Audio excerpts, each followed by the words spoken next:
Wee Geordie, a countryman born and bred, was more than content with the life that he led. Wi' his ferrets and snares he was kent far and wide, as a best rabbit trapper and different side.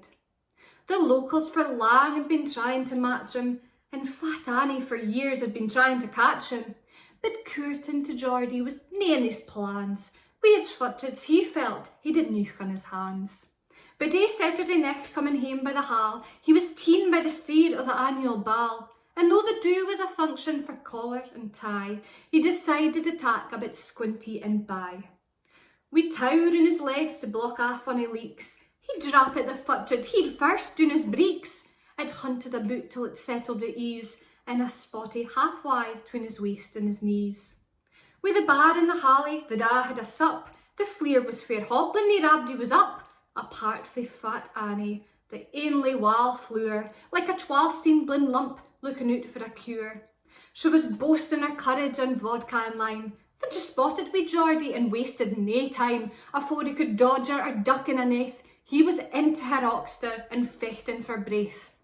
They sailed round a flare to a waltz country dance, wee Geordie held ticht in the trouser romance.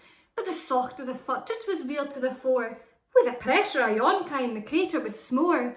Sae he gied a bit shochel to get it to shift, and was thankful when sidewise it started to drift.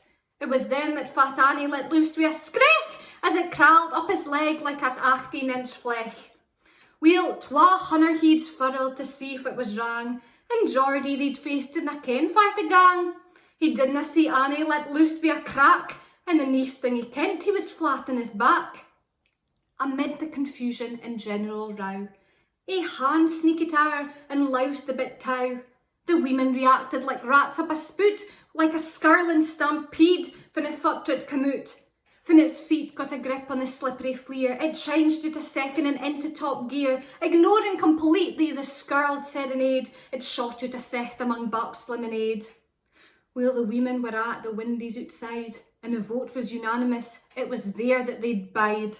The band, fair enjoying the brack for the ball, played Pop Goes the Weasel, sang double twa fall. But Geordie recovered and crawled in pursuit, and in nae time at a he had trysted it out. But as soon as it was catched he set off down the road, in fear that Fat Annie micht up and reload. To this day he gets raged and files there's a row, and he never discover Fat titted the tow. And Annie, still keen on him, mony time quips, I'd feel mair secure gin you'd bicycle clips.